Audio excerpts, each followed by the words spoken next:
ரிஷப் பண்ட் வந்து ப்ரொமோட் பண்ணி மேல வந்து நம்பர் 3ல வந்து ஐயன் வந்து சொதப்பிட்டு போயிருக்கிறாரு.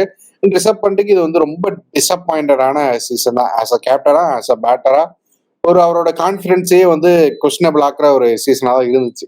ஏன் என்ன காரணம்னு நினைக்கிறீங்க? ரொம்ப கரெக்டா சொன்னீங்க ஸ்ரீராம். எனக்கு என்னதுன்னா, ரிஷப் பண்ட் இந்த கேப்டன்சி எடுத்ததுக்கு அப்புறம் ஜஸ்ட் அவர் எவ்வளவு ஒரு ஜாலியான பிளேயரு.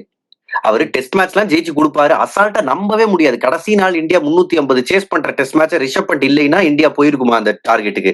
சேஃபா ஆடி இருப்பாங்க. ரிஷப் பண்ட்னு ஒரு எக்ஸ் ஃபேக்டர் இருக்கிற பிளேயர் இருக்கிறதால தான். அண்ட் அப்படிப்பட்ட ரிஷப் பண்ட் எவ்வளவு ஜாலியா இருப்பாரு. எல்லார்ட்டையும் கலாய்ச்சிக்கிட்டு ஜாலியா பேசிக்கிட்டு பேட்டரோட அரட்டை அடிக்கிற ரிஷப் பண்ட் தான் ஒரிஜினல் ரிஷப் பண்ட். பட் இந்த கேப்டன்சி பொறுப்பு வந்த உடனே அவர் வேற யாரோ மாதிரி பண்றாரோ, ஜஸ்ட் பிரஷர் அவர் மேல தெரியுது. போன சீசன் KL ராகுலோட பாடி லாங்குவேஜ் எப்படி இருந்துச்சோ அதே மாதிரிதான் ரிஷப் பண்ட்டுக்கு இந்த சீசன்ல இருக்கு. ரிசல்ட்ஸ் கிடைக்க மாட்டேங்குது. அப்பப்ப கேப்டன்சி இனி ஒரு சில மூவ் நல்லா இருந்துச்சுன்னா ஒரு சில மூவ் டோட்டலி நம்பவே முடியாத அளவுக்கு இருந்துச்சு. இந்த பர்டிகுலர் கேமே எடுத்துக்கோங்களேன். வில்லோரு முதல் 2 ஓவர்ல ரொம்ப நல்லா போட்டிருந்தாரு. அதுக்கப்புறம் கிளாசனும் இஷான் கிஷனும் அவ்வளவு நல்லா ஆடுறாங்க. கிளாசனும் கமிந்து மெண்டிஸும் அவ்வளவு நல்லா ஆடுறாங்க.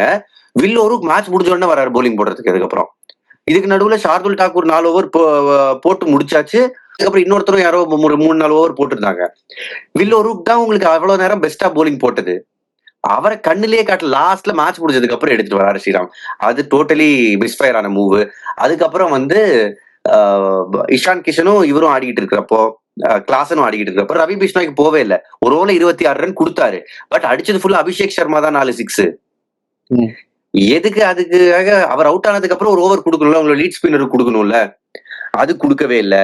அங்கெல்லாம் தான் கேம் போச்சுன்னு நினைக்கிறேன். ஓவரால் சீசனா நீங்க எடுத்தீங்கன்னா ஜஸ்ட் அவரோட பேட்டிங், அவரோட கான்பிடன்ஸ் அஃபெக்ட் ஆயிருக்கு. அவரோட ஏன்னா வேற ஒரு கேப்டனா இருந்தா அவரை மோட்டிவேட் பண்ணி சொல்லுவாங்க, மச்சான் நீ கவலைப்படாத, போய் உன் கேம் ஆடு, போய் அடின்னு. இவரே தான் அதையும் பண்ணணும், ஃபீல்ட்ல அதே தான் யோசிக்கணும். சோ எல்லாமே ஒரு மாதிரி குழப்பத்தோட உச்சமா இருந்துச்சு.